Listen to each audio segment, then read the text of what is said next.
right. Good morning and good evening, everyone. Welcome to the Digital Health Panel of Michigan-China Forum 2022.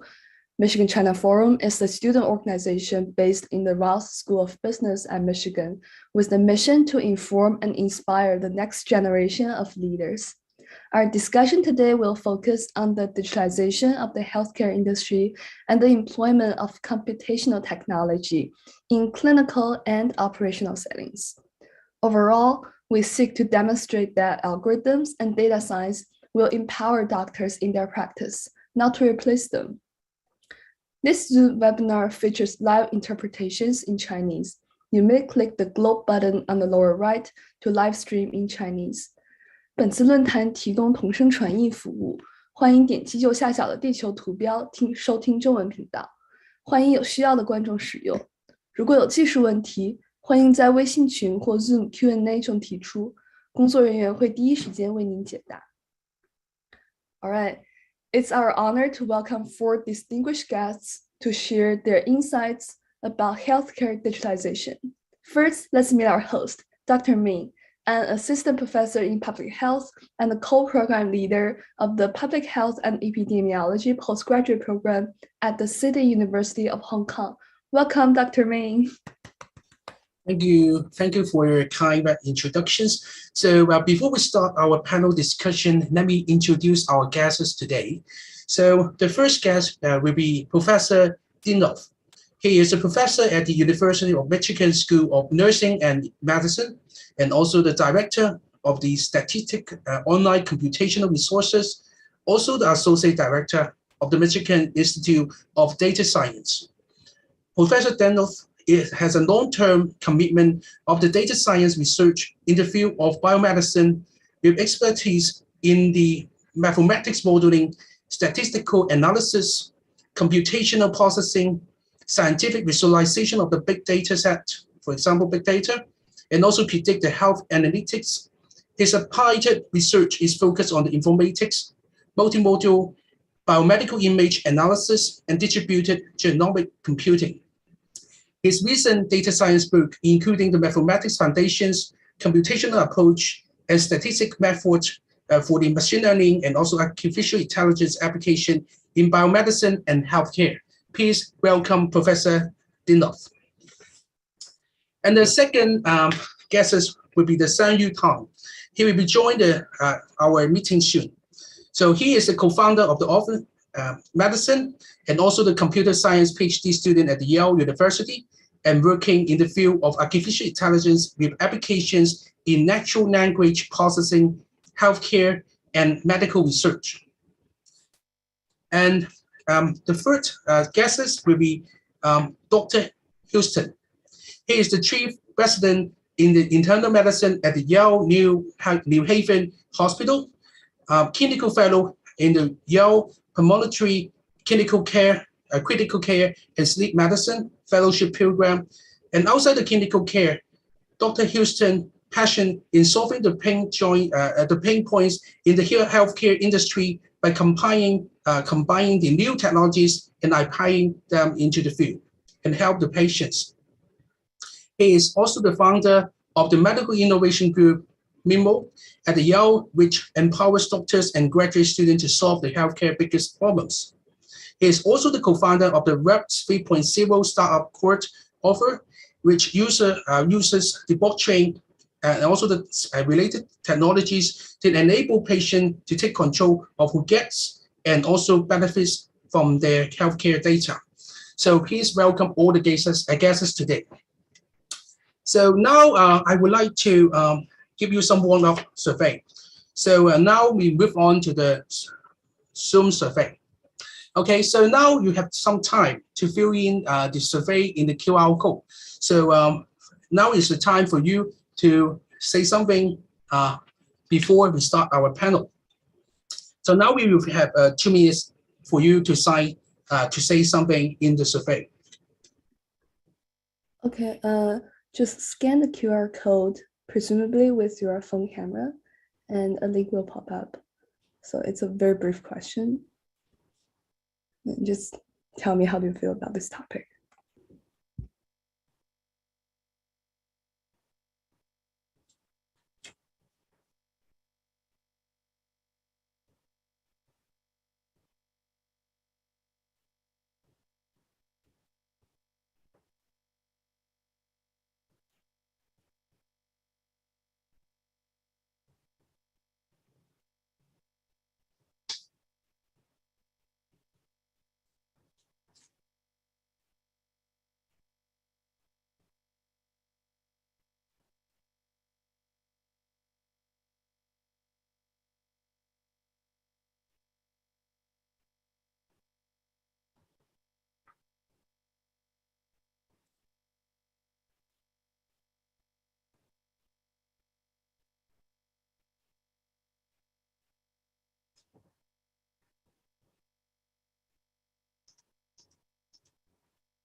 Okay, we can probably click the link and see how is everyone doing.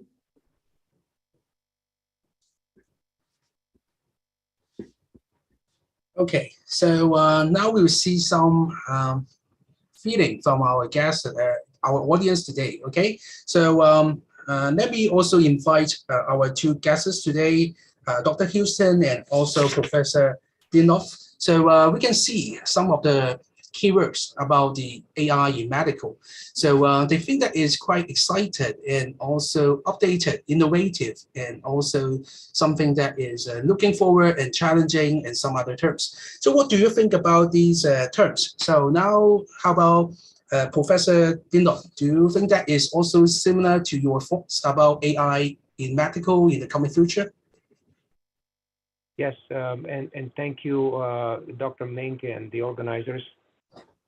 Thank you very much for the invitations. It's a pleasure to be here. Indeed, what you have from the survey is exciting. In my world, it's a little bit more technical. The perception of students and colleagues would be more on the underlying STEM, science, technology, engineering, and math principles that underpin all the AI and machine learning in health and biomedical sciences. It's good to hear that we have a very broad range of participants from across the globe. John? How about John? Yeah, I feel the exact same way as this survey. And thank you, Dr. Ming, for inviting me. It's a pleasure to be here, but I'm excited about the use of AI in the medical sphere. And, I agree with all of these terms. I think, all of these feelings are valid and mostly excited about what the future brings in the healthcare field. Yes, I think that is all of us agree with that is quite challenging things, and also we're looking forward to a further discussion on that. So maybe we move on to the first question that we would like to discuss about this. So can you briefly to describe of your work in the healthcare and also technology setting? Because as I know that both of you have some work in artificial intelligence as well as in some area in medical field. So maybe we can share some of the idea with our audience today about your own work. Maybe each of you could have some minutes to say something about your work. Okay. So now we invite Professor Dinoff to say something about what you have done in the past few years. Certainly, yes. So my work is right at the interface between the STEM sciences, which again provide the foundation for everything that's available under artificial intelligence and machine learning. And the applications that my group develops are mostly focused on solving difficult biomedical applications. In the science world, we develop mathematical representations, for example, using partial differential equations, using tensors, using topological and geometric structures, and so forth. And then we implement these as hopefully efficient computational algorithms, right, which are proxy for the AI. And then using these algorithms, we ultimately are interested in obtaining statistical inference or some kind of a risk estimation for processes that we want to prognosticate, we want to predict kind of going forward. Specific applications include human brain mapping. So we look at higher dimensional brain scans, and we try to infer the state, the phenotype of the patients or the participants or the volunteers. We try to automatically parcellate these brain scans, again in higher dimensions, and we're trying to model both the anatomy, physiology, and function of the brain. Again, the goal is to obtain or to facilitate clinical diagnosis and prospective prognosis, as well as tracking treatment efficacy, right, in various situations. So in addition to those mathematical and computational advances, my group also develops what's called technology-enhanced education and training materials. Thank you. So before we invite Dr. Houston, we also now another speaker already come to our panel. So let me introduce again. So Mr. Tang Xiangyu is also the guest of today, and we already talk about his background at the beginning. So he is the co-founder of the Office Medicine and also the PhD student at the Yale University in computer science, and now is working in the field of artificial intelligence with the application in natural language processing, healthcare and medical research, and also building some new decentralized healthcare system. So welcome again. Okay, so now I would like to give the time to Dr. Houston to talk about your work in the past few years. Yeah, thanks for the introduction again, and very exciting to hear Professor Dinov's work. It seems very, very, very important. And you know, I'm on the other side, so I'm a doctor by day. You know, I go in, I take care of patients. I focus on the ICU, which is the most sick people in the hospital, and then also the lungs. So deal with different lung diseases and treat them in the inpatient, outpatient setting. But you know, my passion is really working with technology and advancing the healthcare field with that in mind. So, you know, in the most recent time, I've been working on healthcare data startup, which is a decentralized Web 3.0 company called Outru. And essentially the upshot of what we do and what we're excited about is being able to allow patients to share their healthcare data with our platform in exchange for a cryptocurrency token. And, you know, in the United States right now, there's no opportunity to do that for patients. And so we want to empower patients to be able to do that and be part of that ecosystem. Additionally, we also want to incentivize patients to make healthy choices and behaviors and reward them for that as well. So trying to create a decentralized Web 3.0 healthcare ecosystem. So really excited to be here, and you know, thank you, Dr. Meng, for allowing me to speak about my work. Okay, thank you, Dr. Houston. So now we would like also invite Xiangyu to give you some introduction of his work in the past few years. So now welcome Xiangyu. Oh, could you hear me? Okay. Yes. Actually, in my research, I'm working on AI for computational genomics. Yeah, I can say something about this. As soon like sequencing one's genome may become commonplace as getting an X-ray. So as a result, personal genomes will increasingly serve as a node through which the public view biology. So appropriately interpreting personal genomes, particularly in relation to disorders such as cancer, is therefore of key importance. Moreover, the expansion of DNA sequencing and other data generation technologies related to images, structures, and sensors is making biomedical AI, we call it biomedical AI, a growing area with broad connections to other data-intensive areas with the umbrella of data science and AI and deep learning. And in recent years, significant advances in computing have paralleled the ongoing rapid growth in biomedical AI and biomedical data generation, giving rise to new approaches in machine learning, network science, and physical modeling. So this is the background of my work, and specifically, I'm working on like using AI to integrate the genome, personal genomics, and to find for a specific personal genome, we have developed various coders to find variants.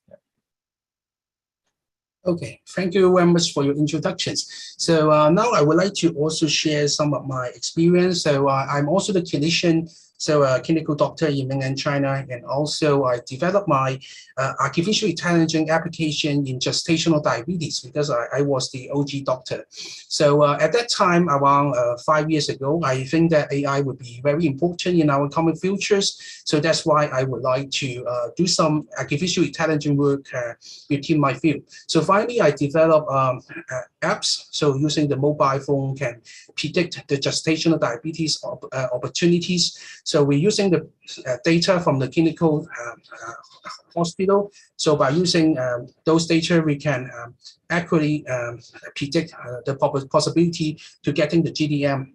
The reason why I'm using this is not only or is not focused on the modern cities. I'm going to use this technology in the rural area because, as you know, that they are lacking of resources. So at that time, I think about maybe the AI could fix the problem of the unequal resources distribution in mainland China. So that's why I also involved some of the work in AI in the past few years. So thank you all the guests to share the experience in the past. So now I would like to invite Dr. Houston to answer one questions, and also other panels members also can respond for these questions. So as you are the clinical doctors, so do you think that what are the some specific challenges for doctors will face in the clinical settings? For example, when they are treating the patients, maybe related to AI or not related to AI, what is the major issue about that? Yeah, Dr. Ming, that's an excellent question. And I would say there's, just to start off, there's sort of an ocean of problems within the clinical field. I'm sure you can relate to that. Healthcare is often one of the last industries to adopt technology and AI. And so, because we're dealing with patients, we're dealing with sensitive private issues. To give you some specific examples, in the intensive care unit, we have constant stream of data that's coming in. We have patients' heart rate, their, how they're breathing. We're getting lab work every couple hours. So there's just an immense amount of data. And I think the biggest problem is we don't know what to do with that data in real time. So for example, we're getting all this data and it's just coming out, going into the computer and then into the garbage because it's not organized in a really effective way to analyze it. And it's not being organized. It's not being analyzed by anyone else except for the clinicians and people who work there. And it's usually after the fact that something has happened. So just to give you more of a concrete example, a patient could be, in the intensive care unit and everyone thinks, they're doing fine and stable, but there's one metric that's showing that they're getting worse and worse and sick. And it might take hours to actually recognize that that's happening. And so we're really doing kind of reactive medicine rather than kind of proactive medicine. And I think that AI could be a really useful tool to help solve or improve this issue substantially. Okay, thank you very much. So I do think that in the clinical setting is quite challenging sometimes. As a clinical doctor, I also always worry about where the decision the AI come from. So it's something like the black box is always make me so nervous about that because when the AI tools, for example, my apps said that is a high possibility of gestational diabetes, whether I can believe it or not is always a question for myself and also my colleagues. So so at the same level, so I do think that Professor Dinoff also may facing some of the similar problem when you talk with the clinician or some other medical staff in the clinical setting. So and you already did a lot of great work in the related field. So do you think that such challenges in the clinical practice are well suited for the computational tools? Why and why not? Yes, thank you. This is very inspirational indeed. The way I see it is there is about 6 very clearly delineated challenges that pertain to the computational aspects of applying artificial intelligence and machine learning into clinical settings. The first one, and this is probably one of the most important ones, is the notion of translating biomedical constraints into mathematical formalisms, right? this is kind of critical, because without a proper implementation, without a proper accounting for the underlying physiological and biological principles into the AI, obviously the algorithms are not going to be very effective. The second one is the notion of appropriate data acquisition, right? You are probably all familiar with the term garbage in, garbage out. If you collect data that's very heavily biased, debiasing, removing some of these biases could be very difficult, and you can fool yourself into thinking that data speaks to you directly, but it actually leads you in a direction which may not be where you want to go. The third important challenge that I see is the notion of building efficient computational implementations. I mean, there are so many algorithms out there that are mathematically very sophisticated, but when it comes to implementing them, because the data is just complex, high dimensional, large, heterogeneous, they're not near real-time implementable. So which kind of makes them less applicable in direct clinical settings when the physician and the patient are sitting in the same room. The data is flowing in from testing, exams, and so forth, and the AI just doesn't have enough computational capability to provide the support necessary to guide the physician into the proper direction. The fourth important challenge is this notion of model-based versus model-free analytics. And this is an important challenge because you see, most of you are probably familiar with the concept of parametric statistical testing and the corresponding non-parametric statistical testing, and the dichotomy that comes between these things in terms of statistical power, in terms of applicability, assumptions, and so forth. Something very, very similar is happening in the world of AI and machine learning, right? Some approaches are model-based and some approaches are model-free. The fifth important challenge is this notion of having to engage a very transdisciplinary team. No physician alone or a data scientist alone, or even two people or an engineer can do the work necessary to develop, support, and embed AI into clinical settings. And the last, and certainly not least important, is the notion of fusing together the human and the machine intelligence. Okay, so thank you for Professor Dinov to share the experience on that. So we also have another guests also working in this area. So Sang-Yu, I know that you also do some great work in the field. So can you also share some of your thoughts about this area? So do you also think about there some challenges in the clinical practice? I think John is the person who is more better to answer this question. Right. And not on the doctor side. Yeah. So do you also face about this in the past? Because as you know that you also will talk to the doctors, right? Not only John, right? Or you only talk to John, right? So you also talk to some others. I think you may feel of sometimes some nervous of these clinician in the hospital. Is it also you facing about this, or they are so excited when you talk about your application? You still mute. Oh, okay. Sorry, I muted myself. It's okay. I can talk about something about the health car for the Web 3.0 technology for health car. Yeah.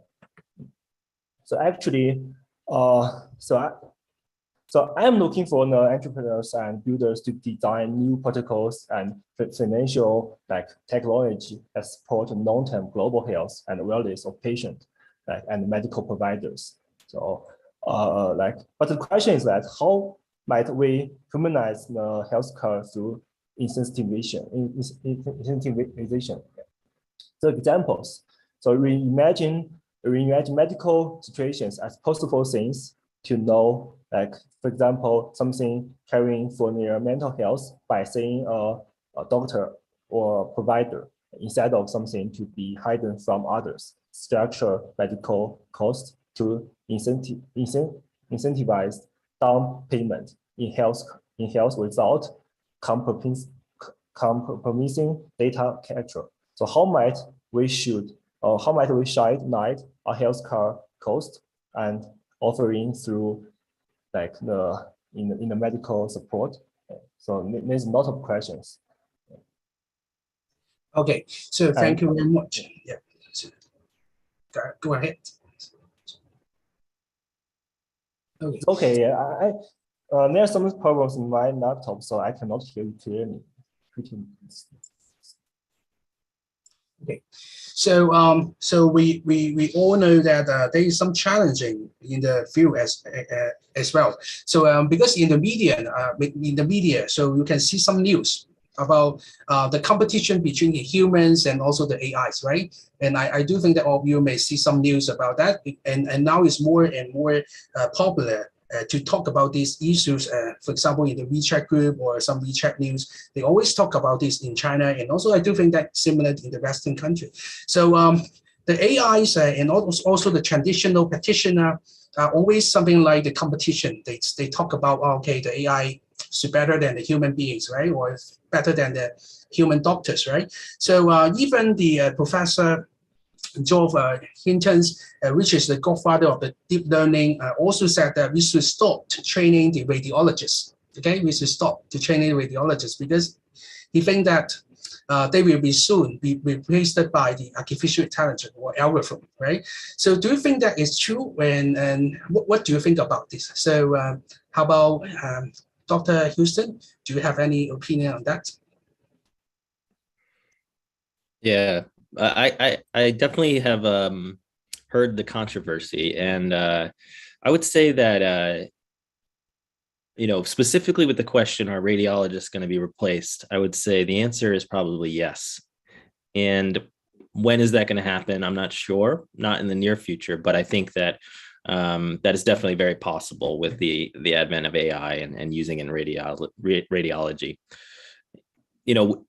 In general, I don't know if you want me to discuss kind of the challenges of the doctors versus data science, or we can save that for later. But in general, yeah, there is a group of individuals in the medical field who are against sort of the use of this kind of artificial intelligence or bringing kind of this technology into medicine. And I would say that, when the car was invented, there was probably some people who still wanted to ride horses, but eventually, that surpassed, and the car replaced the horse. And I kind of view it the same way. There's no future in which we're not going to be using AI in medicine. And it's just a matter of time for when, the problems that Dr. Dinov talked about with computational science and AI in medicine get solved in a better way, and we start implementing it. I think that especially young doctors are really interested in this topic. And I think the bottom line is, if the tool is going to help the patient, then we are all for it. I think that's what we all care about. And how we get there, if it's better than us or if it works with us, we're all for it. Okay, thank you, John's explanation of that, because I do think that most of the junior clinicians will very worry about this, because when they know about their job, they will be replaced by these AI. So they will so worried because they spend a lot of money to be a doctor, right? In the medical school as well. Yeah, I just want to comment on that a little bit. So there are some things that I don't think that, AI could replace for doctors. And a lot of being a doctor is being with the patient, kind of interpreting the nuances of the relationship and comforting the patient. And, a lot of times we don't do a lot of interventions. For example, I have someone in the intensive care unit now who's elderly, and, they're coming in and they're sick, and there's not anything that we right now can do to improve them. But what we are doing is comforting him, being with him, counseling him, and ensuring that he's not in any pain. And then also being with the family who's at the bedside too. So, maybe one day that'll be replaced too, but I think that computers will be complementary to doctors rather than replacing doctors. Yes, absolutely same as my idea, because I do think that it's always not competition. It's something like sometimes we help the development of the medicine. So I do think that we're looking forward for the advancement of the AI in the coming futures. So I also would like to invite Professor Dinov to give some opinion on that particular issues. So welcome, Professor Dinov. Yes, so indeed, the role of AI, and Dr. Houston is absolutely right. The role of AI is to provide on-demand support, not to completely displace the human expertise. Now, AI is a lot better at many tasks. Think about automated monitoring, right? Nobody's going to sit by a human. We just don't have enough resources to have one human sit by a bedside and visually inspect the trajectory of the vital signs of a patient who is in emergency care or some kind of a long-term care. However, AI does it incredibly efficiently. What our goal is to develop these algorithms that monitor, this stream of incredibly high spatial temporal data that arrives and discover patterns. And through those patterns, we want to trigger effects, bringing humans into the loop when necessary, right, to address challenges that might be that might require human intervention. Now, in principle, AI is much better than humans in what's called in-mass data aggregation and knowledge extraction. I mean, everybody knows the paradigm that we as humans, it's very difficult for us to keep more than 5 to 7 concepts online in our brain at the same time. So think about a physician sitting in a clinical room and monitoring 3 to 5 to 7 signs or characteristics or phenotypes about the patient.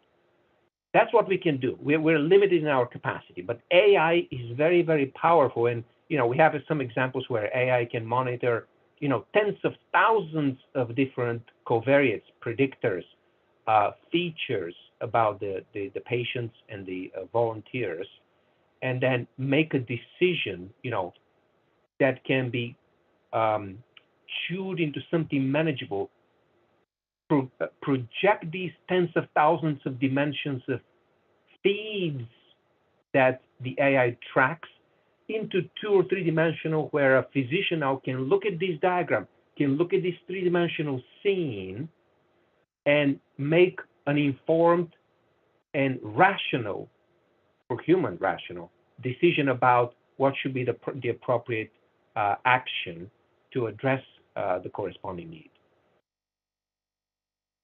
Okay, so thank you for your opinion, and I do think that is more discussion in the coming few sections about these AI will be ongoing. So so we will have more deep conversation later on about these issues. So now we can move on to the next topic about the industry perspective. So actually, we all talk about the clinical setting in the past 30 minutes. So now I would like to move on to the industry perspective, because we are not only care about the clinician, we also need to care about the industry, because they have to spend money, they have to put resources, and also to work with the university to do some development and also research projects in order to enhance the AI ability in healthcare. So the next question for us will be, what is your visions for the future healthcare? Okay, so now I would like to invite Xiangyu to give us the opinion first. Yeah, okay. So I think for this question, my thought is based on your last question about the hidden the question. Yes. So as far as I know today, so hundreds of startups companies around the world are trying to apply deep learning to radiology, as like John and the professor mentioned before.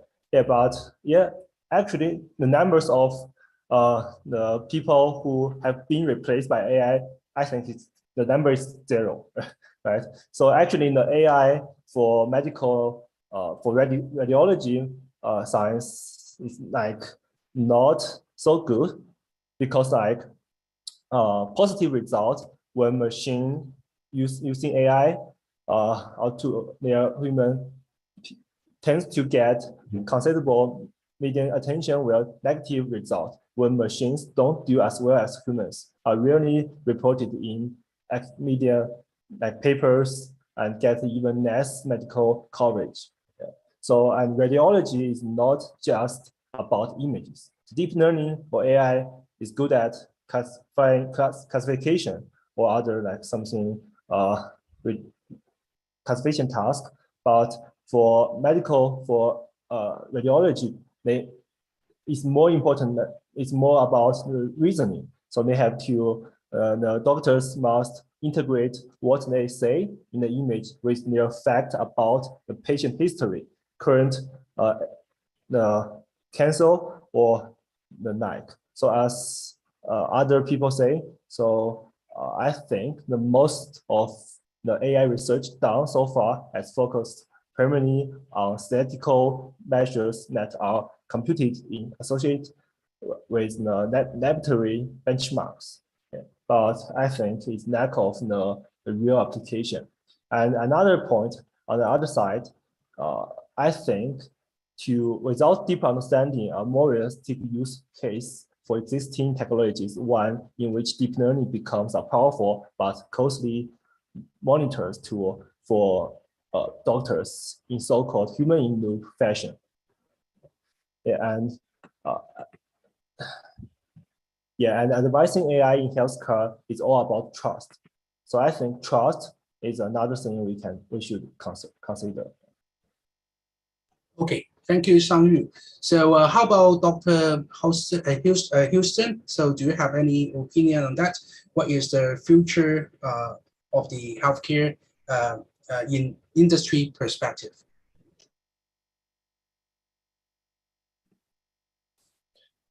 Yeah, I think Shang-Ru said a lot of things that that I totally agree upon.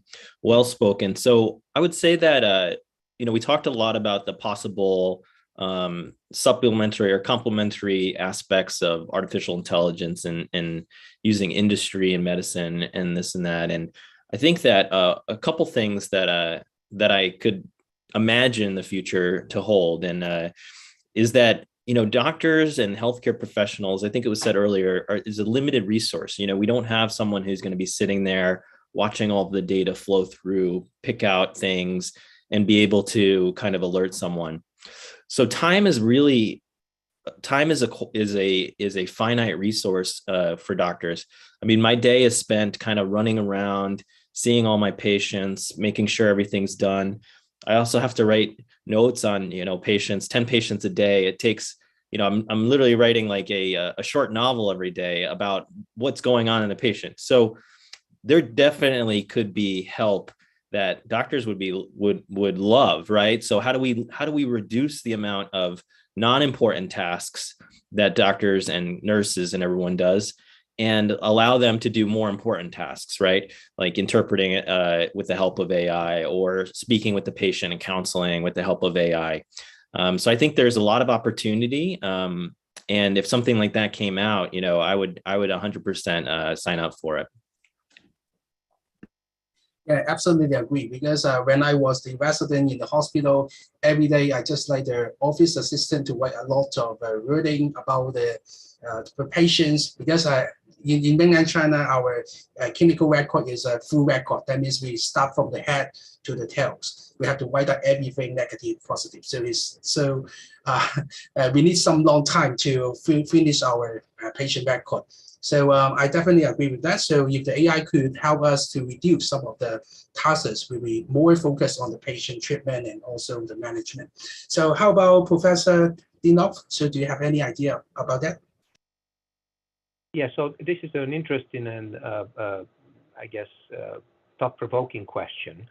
And I'll tell you, from my perspective, we all need to realize that in the next 20 or so years, in a couple of decades, the human society would probably bifurcate into three very distinct groups of people that pertains mostly to AI.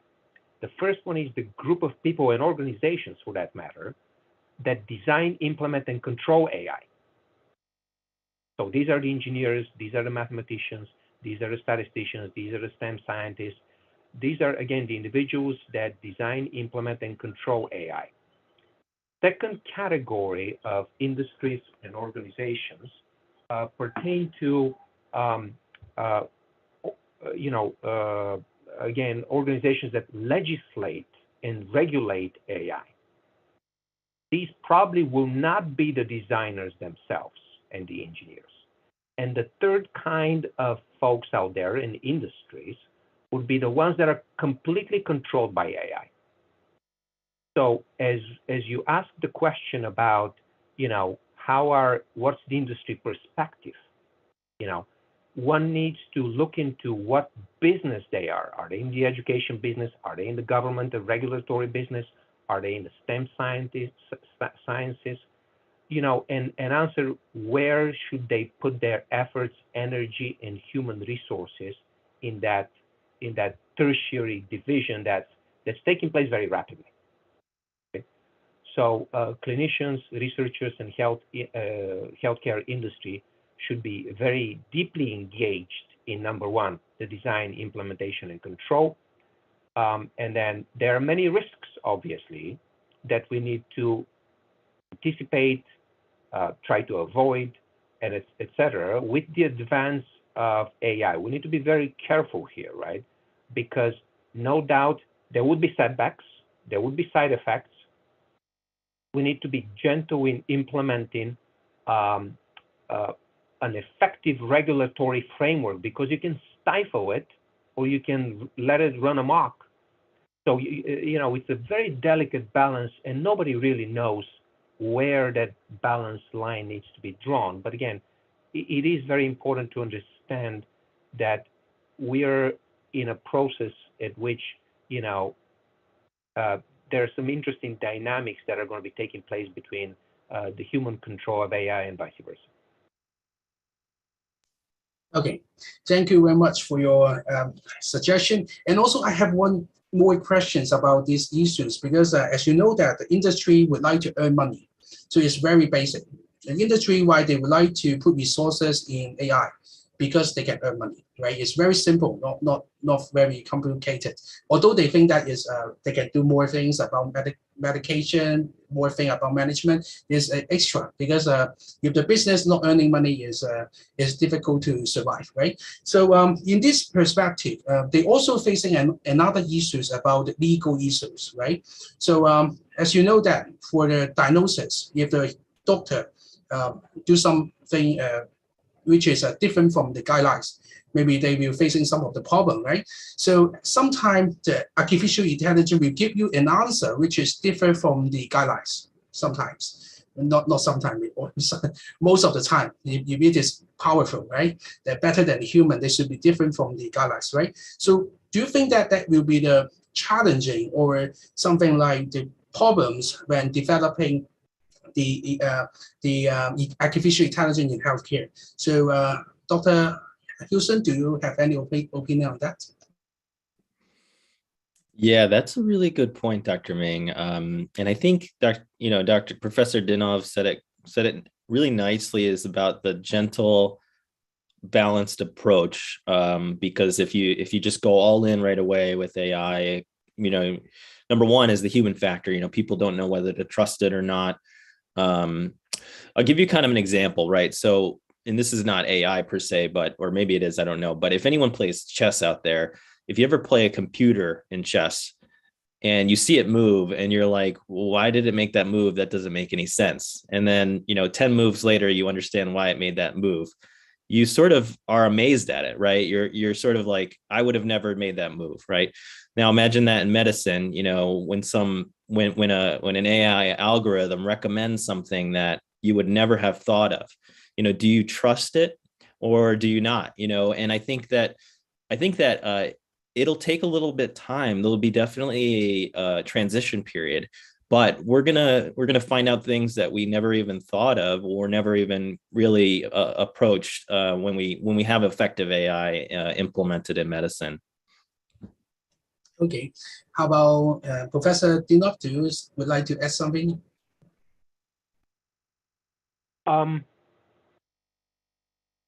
Yeah, this makes sense. I don't have anything to add to this question. Thank you. How about Sang-Yu? Do you have anything you'd like to add?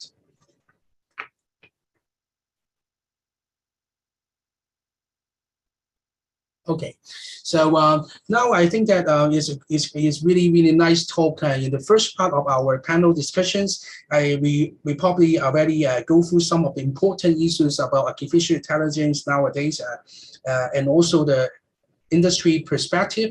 So we do think that that may be more interesting to see this development in the coming future, although they still have some problems and also the weaks in it. So now we will have a 5 minutes break before we go for the second part. So now we will have 5 minutes break. So after 5 minutes, we will come back to the panel discussion again.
Okay, we will start our second part soon.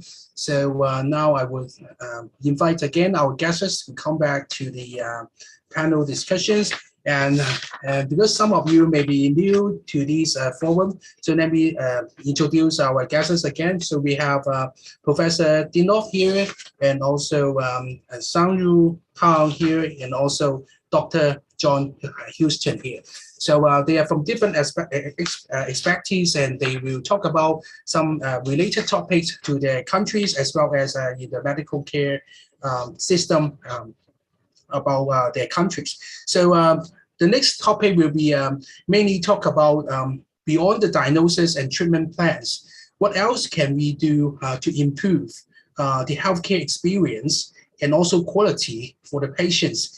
And how does it differ from China and the United States? So before we talk about the differ, so we have to know about what's happened in our countries, right? So maybe we can separate to talk about the current healthcare systems and also some problems or anything about our country first. So we divide into two parts. Maybe we first talk about the United States and then we talk about China, because we have some audience from mainland China and also some audience from the United States. So we can both understand more about the other countries' medical systems. So now I would like to invite maybe Professor Dinov to talk about first, because you're maybe sometime from the patient perspective or patient's family members' perspective, and talk about the medical system. And after that, I will invite Dr. Houston to talk about the medical system in United States. So now we invite Professor Dinov.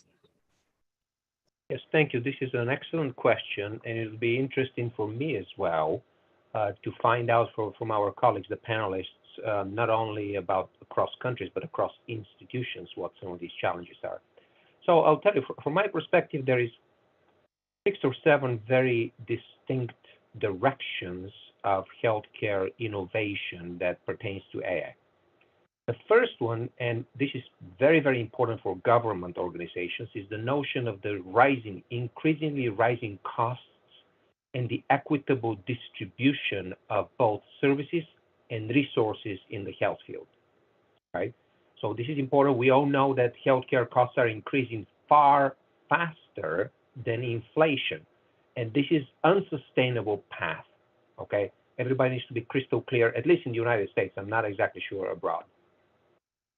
Second important category that pertains to this notion of going beyond the diagnosis and what may differ between institutions and countries is this notion of balancing between privacy protection and data utility.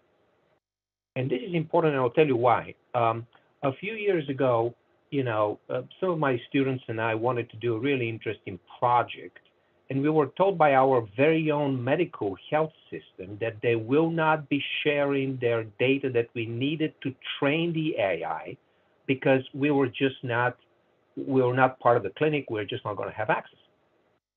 So I tasked my team to break that barrier. This is a huge barrier. People hide behind this barrier, okay?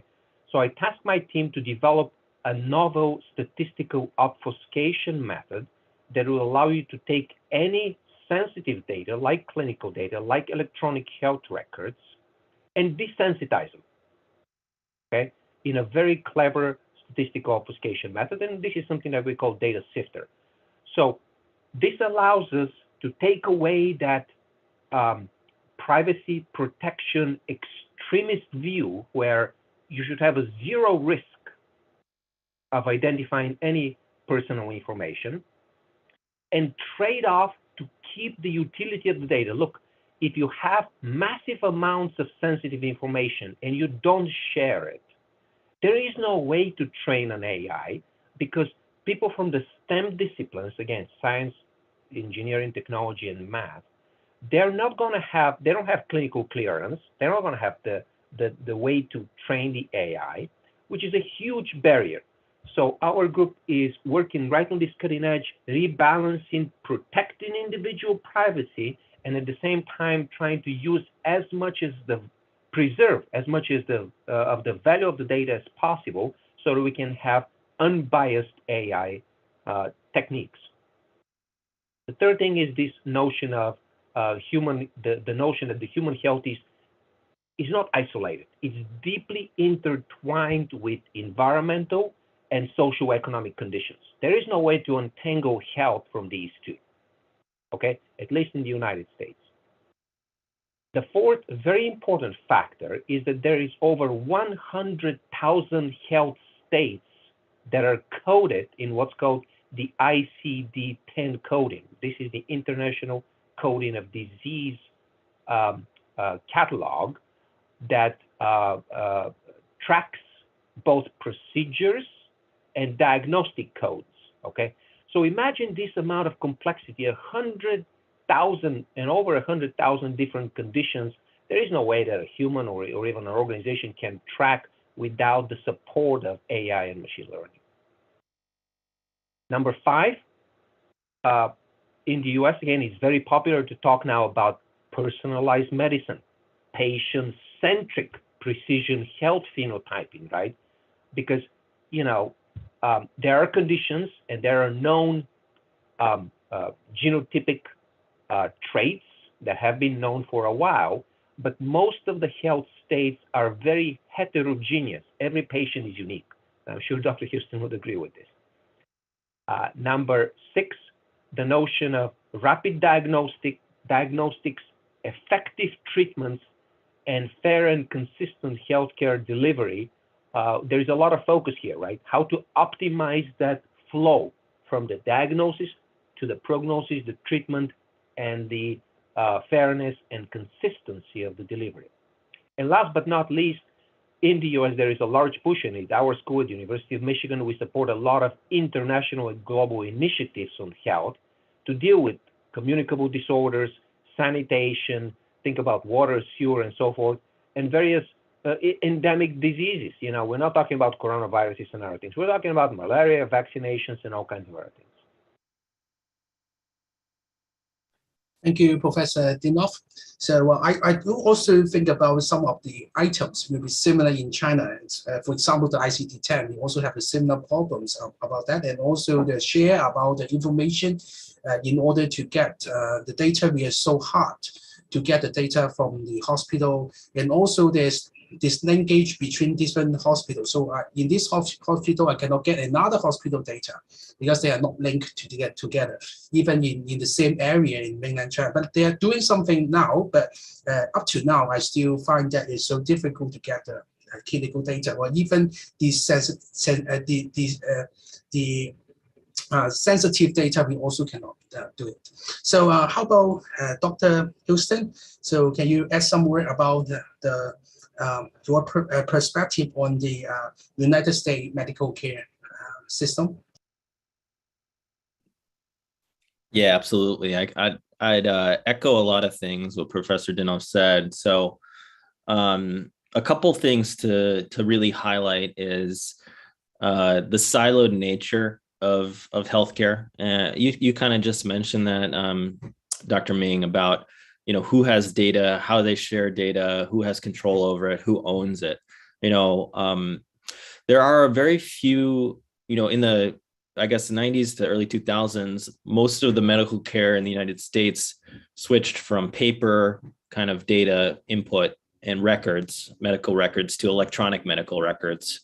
And there are sort of some oligomonopolies, so kind of a couple companies that really control most of the electronic medical record platforms in the United States. So Epic and Cerner are the two big ones. And so it's really they're really a corporation, and they actually have the data and they sell it to other people to make money. And this is part of why I started the startup Altru, is because patient data is getting sold without anyone's knowledge or consent, sort of in the background, because it is a commodity.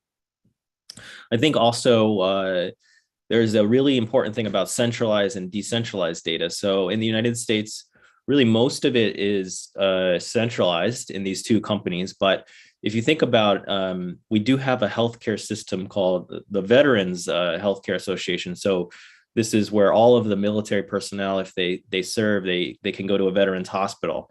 And that's really a centralized data input. So it's a national database. And if you're in the veterans hospital system in one state, your data is shared across that. So it does allow a lot more research and, just in general, not specific AI because of the centralized nature or decentralized nature of the data.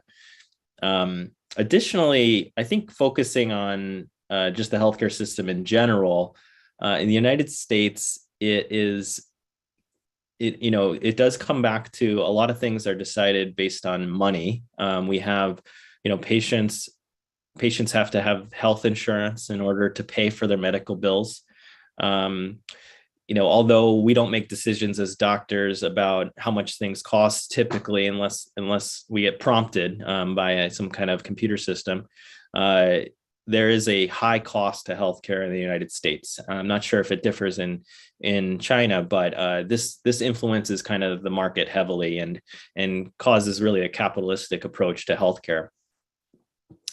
And then, I don't know if we wanted to touch on kind of the patient experience, but a lot of healthcare is focused on the system, hospital system, the medical system, and sometimes they lose the trees for the forest, so to speak, and miss the patient experience, and so we don't really focus on what the patient actually feels or how their hospital stay is going or how their medical care is being used. For example, I prescribe inhalers all the time, and inhalers for asthma, and I rarely understand how much it actually costs the patient every month. And so I prescribe an inhaler and it costs the patient $500 every month, and then they don't take that inhaler. And so, there is a lot of factors that, doctors aren't really aware of that really have implications in patient health. Thank you very much, Dr. Houston. So now we move on to the China's perspective on the medical care system. How about Sang-Yu? Do you have any opinion on that? Because you may face some problems or also use the medical system before. So can you talk about this? Yeah, okay, thank you. Yeah, actually, I think China's fragmented healthcare system is under increasing pressure as the nation rapidly ages. As the top tier public hospitals are at capacity, while the lower tier hospitals and healthcare, like community healthcare centers, are struggling to attract patients. I think this is the biggest challenge in China. And one possible potential solution in my mind is like about the blockchain. So blockchain is the powerful technology for enabling secure data sharing and access between multiple parties. So this is a major challenge in digital health, where the privacy and security of medical data is paramount, but where improving the quality of care cannot happen without more coordination in management of patient data across the healthcare system and the ability to apply tech or AI or anything else to publication level medical data. In short, blockchain can help digital health by making it easier to share data securely with patient consent across very fragmented healthcare system in China. Okay, thank you, Sang-Yu. So I would like also add something on these issues because I was the clinical doctor in the mainland China for several years and also working in the hospital for a long time. So we do see some problems and also some improvement in the past 20 years, especially for the improvement. I can say something first because before maybe in my undergraduate study, I see a lot of technology and also the treatment is not in the global standards at that time. But now they are more and more nearby the golden standard as the international standards, right? So I do think that they improve a lot. However, because we have a huge population in China, so we have the similar incident of the hypertension or the diabetes with the United States. We will have 10 times patient maybe. Okay. So at the same time, we were also facing a lot of financial economic problems on the insurance system. Although we already established the insurance protection system for all the citizens in the mainland China, but sometimes it only covered maybe majority, but some of the disease we cannot cover. Okay, so that may be causing some of the problem of the patient cannot pay the huge amount of the medical care expenditure. So sometimes we will also facing some of these problems, and the patient will decide not to treat the disease, especially for the cancer-related diseases. So maybe similar to the United States, if you do not have the insurance covered, you will get trouble. Yes, and also I also spent 2 years in Boston with my master's degree, so I know if I do not with my insurance before I come to the United States, it will get trouble. If I call ambulance, right, it will cost a lot of money, right? So in China, we also have a similar problem, but mainly for the we call it huge disease or severe disease. But for the minor disease, it should be covered by the insurance system in mainland China. So apart from this medical system, we're also facing a lot of problem about the drugs cost increase every year. So in my doctoral thesis, I also investigate about the healthcare costs increase every year. So when I do the gestational diabetes course, we see that every year they increase 20%. Although our GDP is increased 6 to 7%, but the cost increased 20% every year. So for normal population, they will difficult to pay this amount of money. So if they are not covered by the insurance system, luckily they are covered. But this will be transit to the government expenditure. So the burden of the government will become higher and higher. So they're also facing these problems. So if the money is not enough, they will have the pressure also. So also the allocation of the money, because if you treat the diabetes, how about the HPV related disease? How about the cancer? How about other patients? So when allocation of the resources, they're also facing the problem. If you have more diabetes patient, that means you have to less resources on other diseases.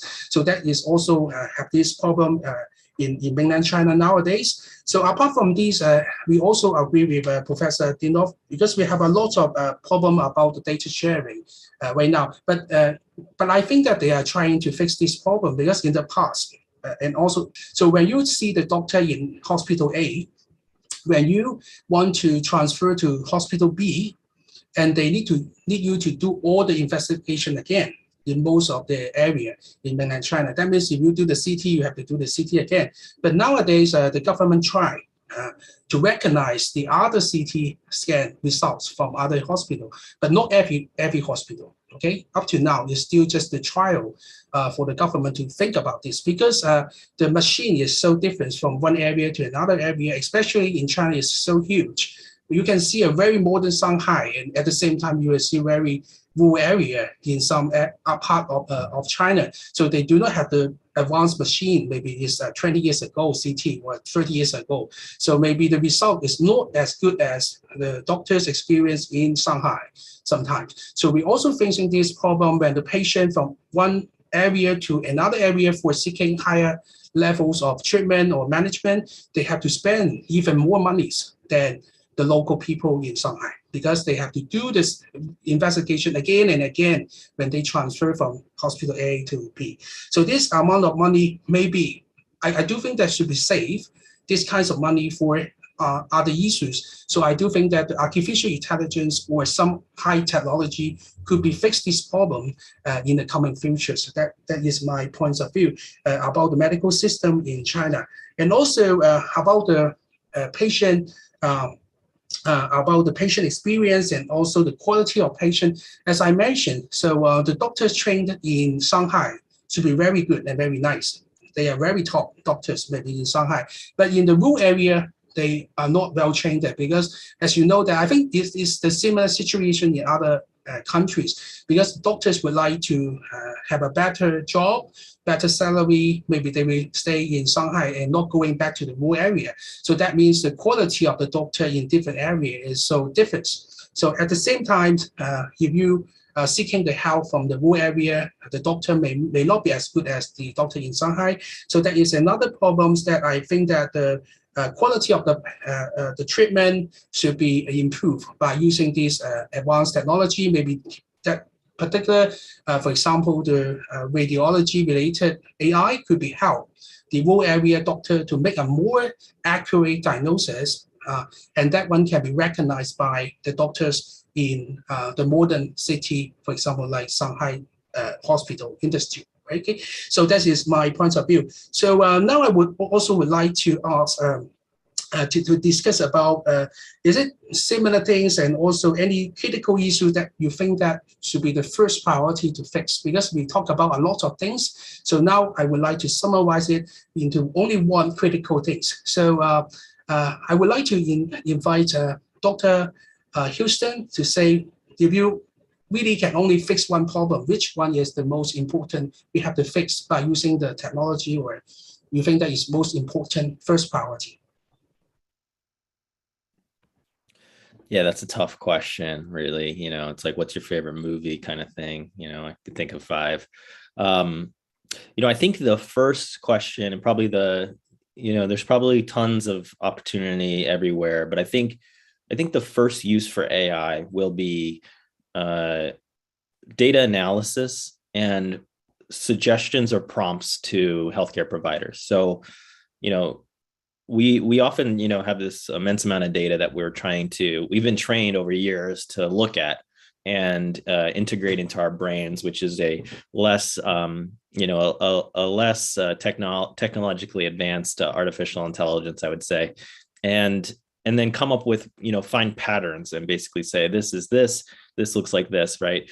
But we only know the patterns that we've seen in the past. And so I think, you know, using AI to identify patterns and, you know, prompt physicians and everyone else to think of something, you know, is probably the first and most useful way to introduce AI into the field. And it is I'd say a gentle approach. You know, here's a suggestion that, hey, you know, this laboratory set looks like this patient might actually have a deficiency in iron.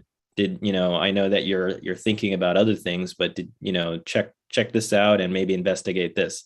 Or, you know, this person seems like they have, you know, this condition, but well, there's actually a rare condition that fits this patient's, profile, and just, you know, think about that a little bit. So I think suggestions and basically looking at a lot of data, integrating it, synthesizing it, and then allowing, you know, doctors to think about things that they may have missed when they first looked at it.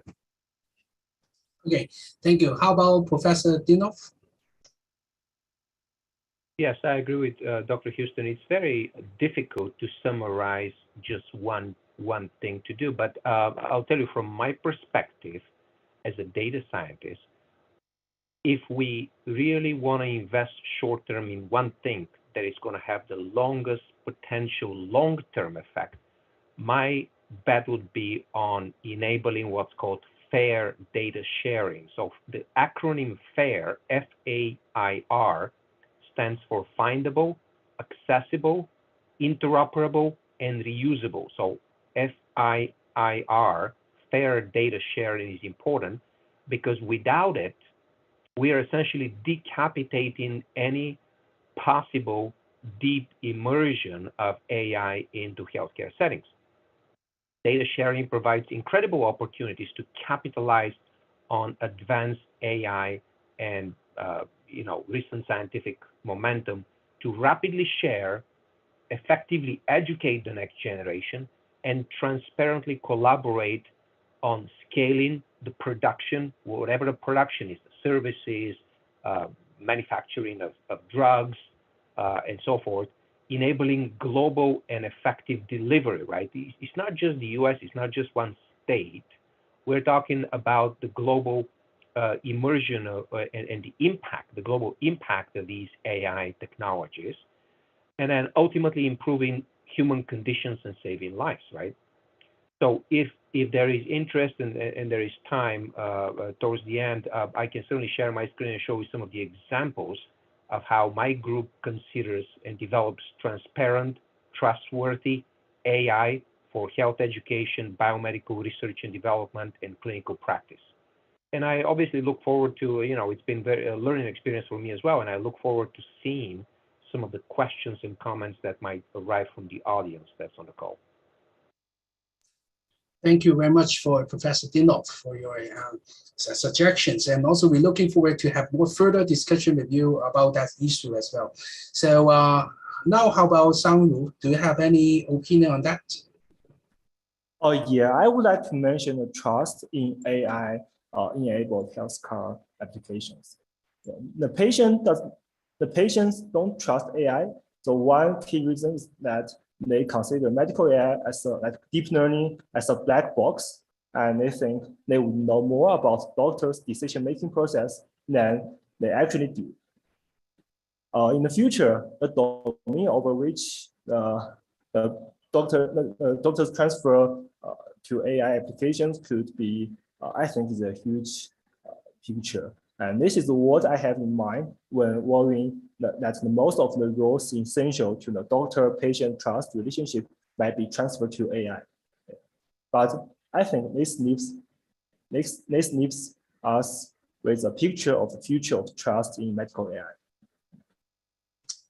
Okay, thank you, Sang-Yu. So I also add one more interesting things for you, because I did research 3 years ago about the preference of using AI in healthcare. So I asked the patient, not only patient, the normal population, about this question, whether you think about using AI or using the human doctors. Very surprised information for you. So if the AI just give you the answer in 1 second, they do not believe. If the AI using 1 minute to think about your disease or management, they are likely to use the AI. So it's a very interesting thing, because as you know that it's programming, usually it's within a second to give you the answer, but the patient just wants someone or something to think about longer time in order to make sure that they are really thinking about what is the management of their particular disease. So that is my finding in my research. I just give you a interesting finding about that. So I'm very happy that we discuss about the patient perspective, especially in the China's healthcare system and also the United States healthcare system.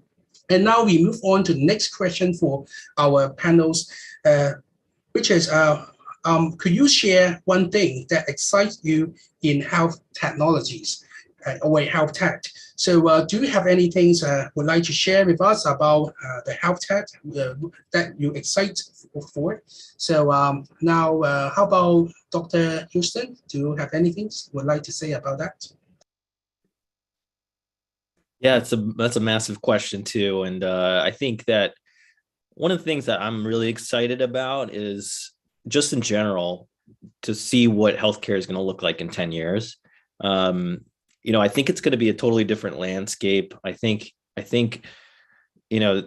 we're sort of hitting this precipice where technology is really building and building, and we're about to like launch off and kind of change the way healthcare is delivered. Specifically, I think some of the like things that interest me the most are being able to obtain data from patients continuously. So like when they're in their house, Apple Watches also, will keep your heart rate and this and that, but there's going to be massive amount of wearable data. So, one disease I take care of is, sleep apnea, which is, not breathing at night and your oxygen go low. So there's a ring that you can put on to assess for that. I think that's super cool, using these kind of medical devices to see the patient, what they're doing at home. There's constantly in medicine, we're always realizing that we are wrong, so I think always questioning yourself is important. There's a condition called white coat hypertension. So basically when the patient comes to see the doctor, they get really nervous and obviously they're worried, so their blood pressure goes up. And so when they see you in the clinic, you think that they have high blood pressure. When they go home, it's normal. So if you think about that, if the doctor sees you and your blood pressure is high, they might give you a medicine. But when you go home, it might not be needed and actually might make you worse. And they've actually studied that there are other patients that come into the doctor and their blood pressure is normal, but when they're home, it's high. And so you're actually missing that actual important disease. And so with continuous monitoring, seeing patients' data all the time, when they're home, when they're wherever they are, is really important. And I think it's going to be a really exciting frontier to kind of introduce more and more wearable data devices into patients' lives. Yes, we have a similar situation in diabetics patient. Before they come to seeking help from the doctors, they will eat less in order to control the disease well. So that means we have to check their HbA1c instead of the fasting glucose or any glucose level during the clinic, right? So similar situation, I think the continuous monitoring of the situation would be very helpful. So how about Professor Dinoff? Do you have any opinion on that? Yes, so indeed, I agree completely. And I'll tell you a slightly different, if I can draw another analogy. In the United States, annually, there are between 30,000 and 40,000 traffic fatalities every year. Now, imagine if you have a magic wand and you can switch all driving to be solely dedicated to AI, self-driving cars. My fairly certain idea is that the road accidents would be an order of magnitudes lower than what we have now with human drivers, okay? However, they're not going to be completely eliminated. And imagine the notion if you have a self-driving car kill a person, just one person, one accident a year. The amount of backlash you're going to see against the AI, disregarding the current traffic statistics, right? A very similar decision needs to be made, just like in the self-driving car. And I know China is a pioneer in that space as well. And there is different cities across the United States, including Ann Arbor, Michigan, where we have self-driving cars controlled very closely with humans, of course, and networks of vehicles, that we are pilot testing various technologies, including, campus buses and so forth. But very similar issues arise when it comes to AI immersion into healthcare settings, right? It will not be a silver bullet. It will not be completely risk-free, but it has an enormous opportunity to change the practice, change the outcomes, improve outcomes if it is embedded and implemented in the right way. So there is a lot of opportunities, as far as just recommending one thing, the single one thing would be, a careful balance between top-down, regulatory, and bottom-up, organic, scientific discovery-based AI, so that we have to figure out a way of how to slowly but steadily and effectively integrate, machine learning, statistical learning, and artificial intelligence into the healthcare settings.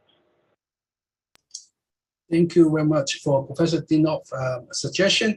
And yes, it's definitely true. So we have to think about the full pictures. It's not only a small part, but we have to think about the full pictures from the regulation to how to make sure that innovation is good enough, and also how to develop that one to make sure that they can really use in the clinical settings.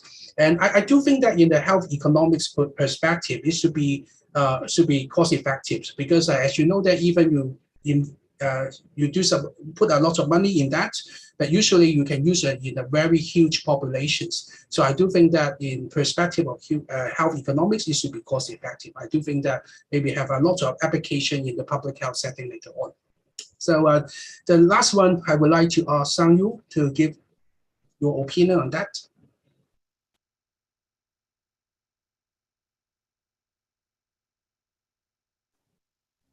Okay. Yeah, thanks. So for me, I think Web3, I would like to mention Web 3.0. So I'm not sure whether most of you know what is Web 3.0. Yeah. So Web 3.0 is uniquely positioned to reinvent how healthcare works from the ground up. Blockchain and Web 3.0 technology can offer more clarity into and accountability for rising costs, more transparency into motivations and actions of different actors in the space, in the healthcare space. Yeah. Furthermore, I think this technology can stand to provide patients with self-sovereign ownership of the most personal and impactful data they will ever create. Okay, thank you very much. So we do think that before the last question, so if any audience would like to ask questions, feel free to type into the chat box. And after these sections, we will have the Q&A session for our panel today. So they will happy to answer your questions. So now you have some time to type your question into the chat box. And now we come to the last question before the Q&A sections. So today's we also have some students and also the young professionals as our audience of today to join the meeting. So do you have any advice for our students or young professionals in the field, what they can do in the coming future? Is it a good time for them to devote themselves in AI, or the time for them to think about AI or something like that? Do you have any advice for them? So now I would like to invite Dr. Houston.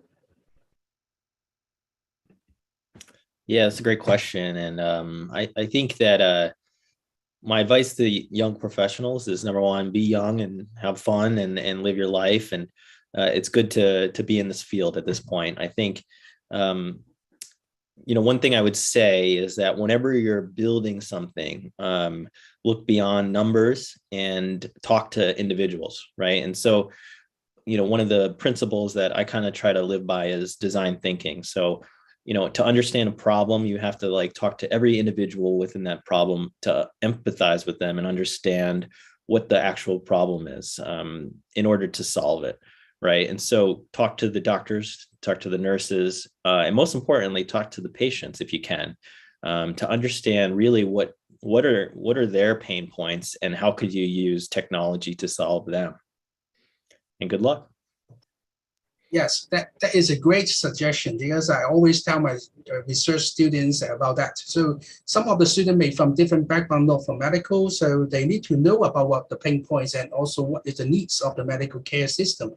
Otherwise, when you develop something which is not useful for the medical system, we make you so confused sometimes.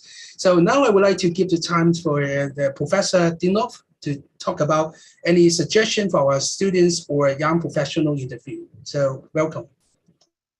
Yeah, thank you. And I'll tell you, students, I envy you. You live in an incredible era of innovation, discovery, openness.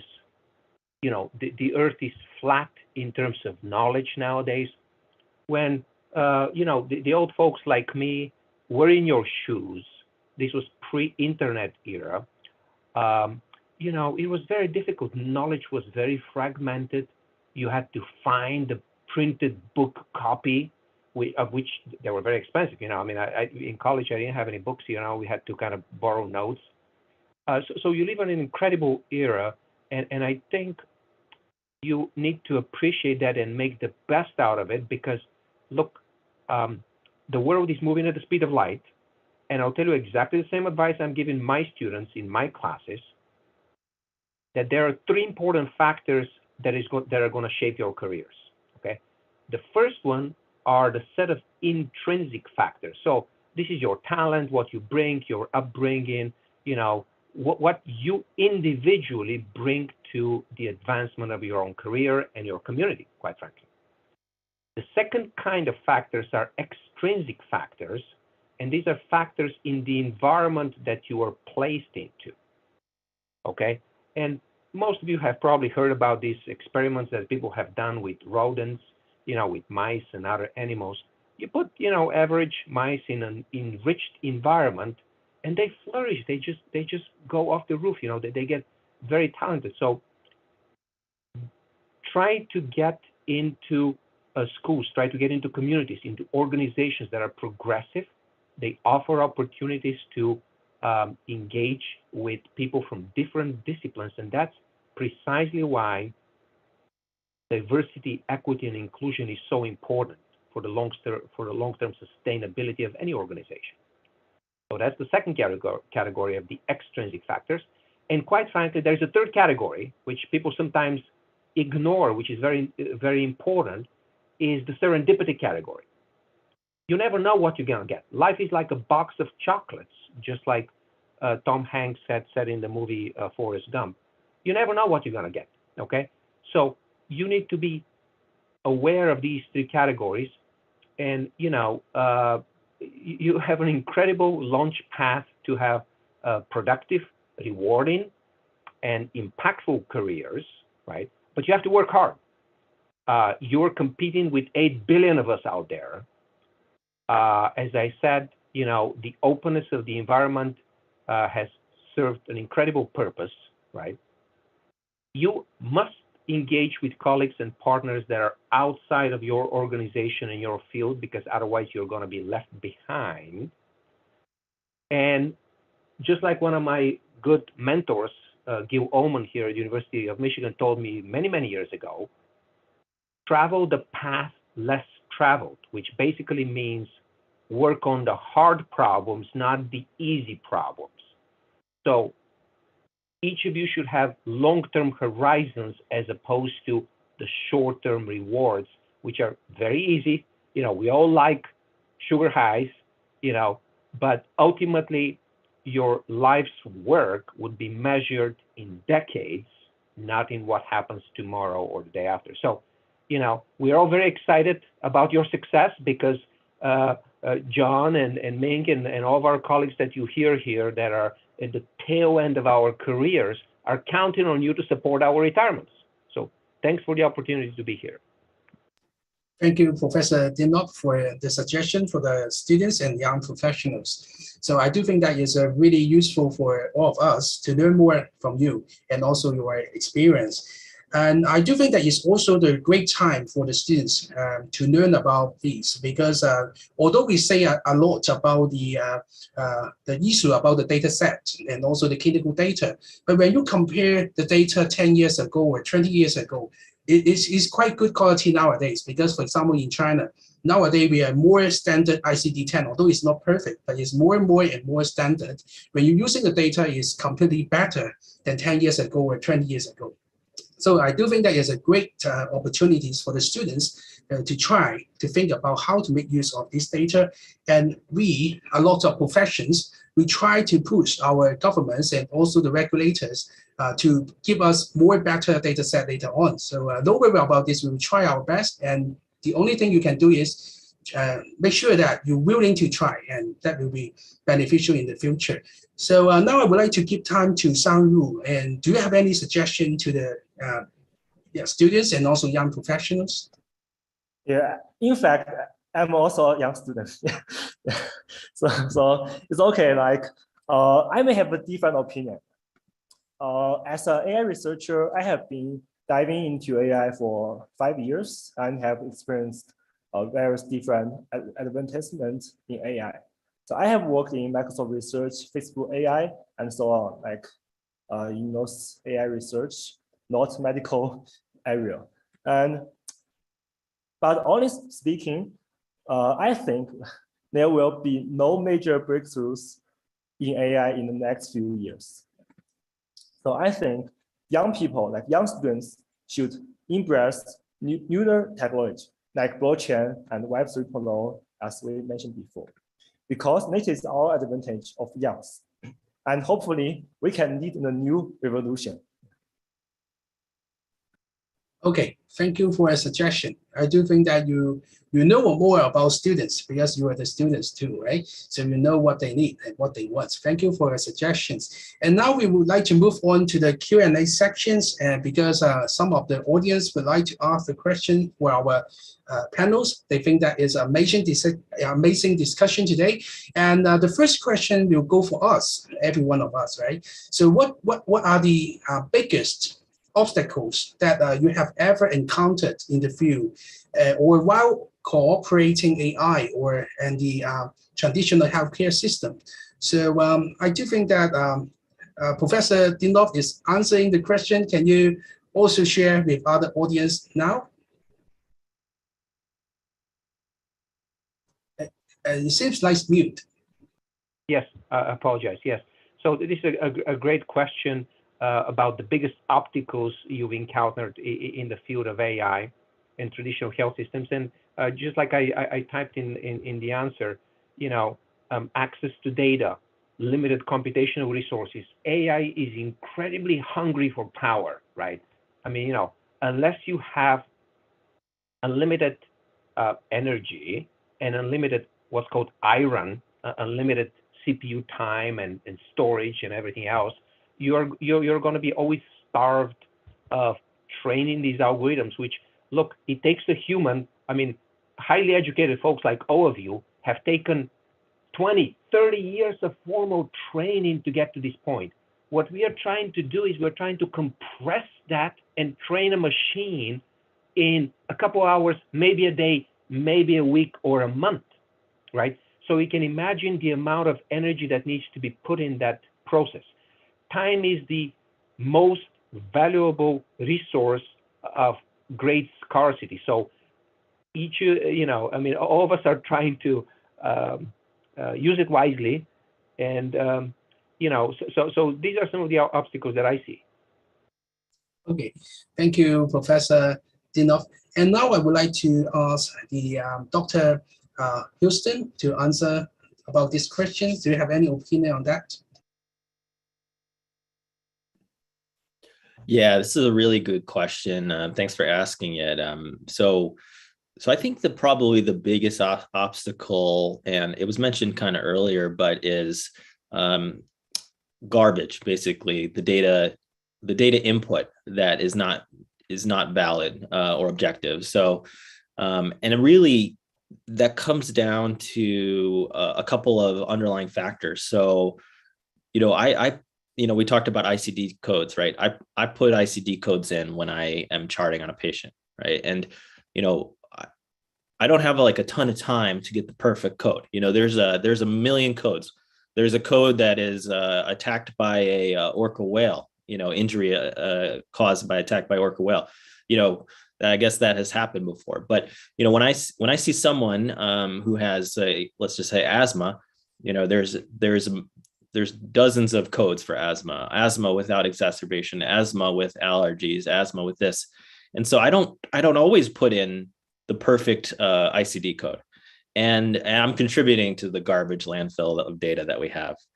So it all comes down to a couple things. So time is essential, right? And we have to be able to give humans time in order to correctly train our AI programs. It's getting better all the time. I think that anything that involves humans and human work, we have to make it as easy and less time consuming as possible to make it as accurate as possible. And so that's a really good obstacle to tackle. It's a very difficult problem to tackle. Anytime you're dealing with humans, things get really messy. And so I hope this inspires some of the students out there to work on that issue. Thank you, Dr. Houston. So how about Sang-Woo? Do you have any opinion on that? Oh, yeah. So I would like to say something about the data access limitations. Yeah, actually, the performance of AI is based on the quality of data available, right? And the second boundary to adaptation is the limited access to data. Medical data is often difficult to connect and difficult to access. And medical professionals often resent the data connection process when it interrupts their workflow. I don't know how John thinks of this. Yeah, and the connected data is often incomplete, and it's also difficult to pull such data across hospitals or across healthcare providers, and especially for EHR data, the healthcare record data are largely doesn't work across the government, yeah, and across the different countries. And the result of data connection that is localized rather than integrated to the document of patient's medical history across his or her healthcare providers. So without large and high quality data set, it can be hard to build such a useful AI and like AI applications. So in return means that healthcare providers may be slower to take up the technology. Okay, thank you for the suggestions. And in my opinion, I do think that the most important point would be the diagnosis process, because as a clinicians, the medical doctor, we have followed the guidelines, right? So when before you're using the ICD to identify the patient, you have to follow the medical guidelines, right? So all we call it classification will be based on the current guidelines. So the problem is when we're using the AI for the training set as a training set, the answer is provided by the guidelines, actually. So when you train the AI, that means the maximum score will be 100, okay? And usually less than 100, right? So I think that is the problem of nowadays, the AI using the classification same as the medical guidelines. So that will be one of the problem. I think that in the coming future, we have to think about this. Although I do not know how to solve this, but I do think that we have to face this problem, because all the classification up to now is based on the clinical guidelines. Even those the radiologists training, also the AI-related radiology, they also based on the guidelines. We do not know whether these particular things have something more than that. But I do think that in the coming futures, the programmer and also developer of the AI will fix these problems.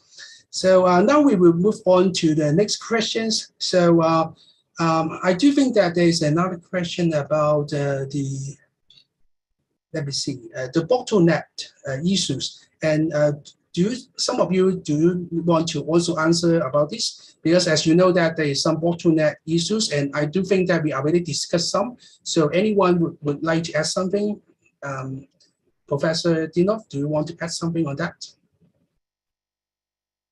Do you mean the question is about the fire? About the bottleneck. The bottleneck I'm sorry, of the bottleneck. Yeah. The bottleneck, yeah. So, well, I mean, as I mentioned, you know, none of us really has a crystal ball here, but all of us get to shape that exactly how we are going to tackle these things. The issues will remain the same: cost efficiency, efficiency in terms of the performance, right? We constantly track various metrics in health, right? Outcomes, clinical outcomes, physician outcomes, and so forth. So AI will be definitely highly immersed. Hopefully, it's more efficient, both in terms of the performance and in terms of the energy use. Just like I mentioned a little bit earlier, you cannot disconnect health from the environment and other issues, right? And as I also mentioned, AI is very, very power hungry in terms of, you know, energy. So, you know, the field in 10 years, we all get to shape it. You know, we'll have to see how it works out. Thank you. How about Dr. Houston? Yeah, it's a great question. I think the one thing that's certain is that medicine over time has always been embarrassed about what they did in the past. So if you look back 100 years, you think about what we were capable of. You know, one of our presidents, Franklin Delano Roosevelt, he, you know, they get a checkup before they get elected, and his blood pressure was in the 240s over 120 or something. And the doctor for him said that he has a good, strong pulse, and it was a good thing to have a high blood pressure. You know, he actually died of a stroke due to the high blood pressure. And at that time, we didn't treat blood pressure, right? And so it's sort of, you look back and you say, how did we not know that? You know, and we're going to look back at this time and say, how do we not know that at this time, you know, in the future? When I went to medical school, a common thing they say is, you know, 50% of what you're taught is going to be incorrect, when you graduate, but we just don't know which 50% that is. And so, time, knowledge is always changing. You have to adapt, and AI is really going to accelerate the change, which is going to be amazing. And you have to be along for the ride. Thank you. So how about Sangru? Do you have any idea about that? In the next 10 years, what is the bottleneck? I think still it's not about the data. Yeah, how do we connect data, and how do we make use of the data, and how do we share the data in a secure way? Thank you. So I do think that we have 2 more questions for today's panel discussions. And this one will go for Professor Dinov, because you are the expert on that one, probably. So there is a term called fear. So do you have any idea about that? Because you may be familiar with that one with this system. So Professor Dinov. Yeah, so the FHIR, it's actually pronounced fire, is an attempt to bring some homogeneity in data formats. You see, and I apologize, we did miss to discuss this early on. This is a huge barrier, right? How is the data stored in a format in which you can aggregate it, harmonize it, and build data sets that are holistic, data sets that are representative of the process or phenomenon that you're studying? It's a very complicated question. And there are literally hundreds of data file formats. They're not designed to interoperate. They're not designed to allow you to merge and harmonize data. So the FHIR format is one of the attempts that people have done in addition to what's called Health Level 7, HL7 file format, to bring some uniformity or homogeneity that would allow us to send data across organizations, across institutions, again, compile data from multiple subjects, because look, population health would require almost a census, almost like a global population study of the phenomenon for us to be able to assess risk, for us to be able to estimate correctly probabilities, and for us to be able to make predictions that are not biased to the limited data that we actually study. That's a great question. Thank you. So anyone would like to add something here? No? Okay, so the last question for us, right? So there's another question do not show in the chat box that they sent me about that one. So as a professionals, are you concerned about cyber security attacks? What is your thoughts? Because as you know that we all using the internet to connect the AI. Unless we do the algorithm inside the devices, maybe go through the internet, maybe have the cyber security attacks. So do you think about any concern about that? So I would like to ask Dr. Houston, do you think that it may be the issue that we have to concern? Yeah, absolutely. I think it is an issue. It happens nowadays. In many different institutions. There's a lot of healthcare data breaches, which is always a big concern. And so we always have to be aware of that. I think that it's inevitable, and we have to just understand that this is a problem we'll have to mitigate as we get more and more data and more digitalized in the future. I wish the world was just a bunch of nice people like everyone on this call, but unfortunately there are some bad actors out there, and we just have to be as good as we can with security. Okay, so how about Dr. Dinov, Professor Dinov? Do you have any idea about that? Yes, I absolutely agree with Dr. Houston. Security is paramount. Without a very rigorous, firewalls and protection of sensitive information, things are going to go awry. At the same time, one again needs to be cognizant not to stifle innovation by putting in place barriers that solve the problem of security. But at the same time, just like one of my colleagues that works in cancer told me once, look, it's very easy to cure cancer. just give incredibly high doses of radio or chemotherapy. The problem with that is that you cure cancer and you kill the patient, right? It's exactly the same paradigm that we're dealing with when we talk about security. It's very easy to implement and solve the problem. The ramifications, however, are not are particularly useful. So we have to be very diligent in how we do this to enable and incent innovation in the STEM sciences. Thank you. So how about Sang-woo? Do you have any idea about that? Oh, yeah, I have the concern, but I believe that we can come up with new technologies, technical solutions to solve those problems in the real scenarios. Thank you very much. So today we have shared a lot of idea related to the artificial intelligence and also the digital healthcare in the coming futures. We do have a lot of exciting things going on, and also we have some concerns as well as the future growth of these particular area. So I'm special thanks all the panel's guests today. Really happy to see you here. And hopefully after the pandemic, we can meet each other face to face in the coming futures. And before we end these sections, we also asked Xiaoqi to give us some information about the meeting and also the organization. Xiaoqi, please. Thank you for handing over the mic, the virtual mic, I guess. We appreciate everyone's participation in our forum, and it's a very lovely discussion.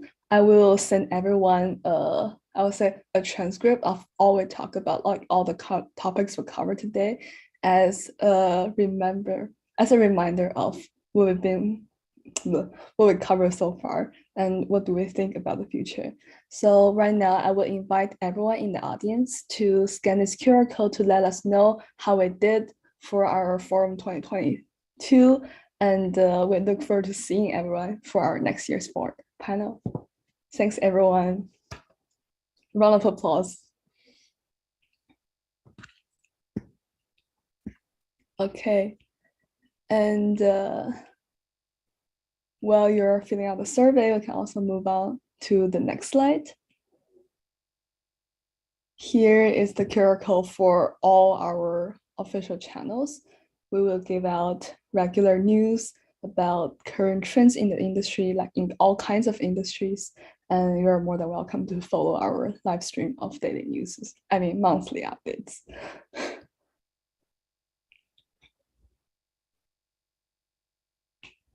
All right. So I think that's a fair end to say goodbye to everyone. Again, really appreciate everyone being here. And I hope everyone could push boundaries and make waves in your field in the next 20 years, no matter where you are in your career. Thank you, everyone. Good luck. Thank you. Thanks, everyone. Thank you.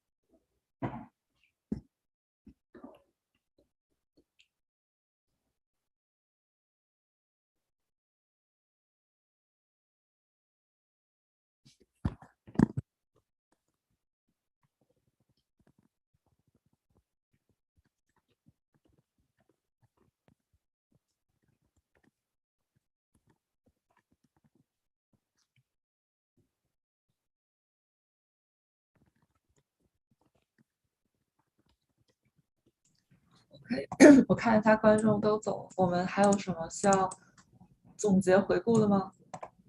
需要一定要提醒之后。等会儿，live 没关。好好写的话。等会儿 live 没关。哦。那个谁 cos 关一下那个 live。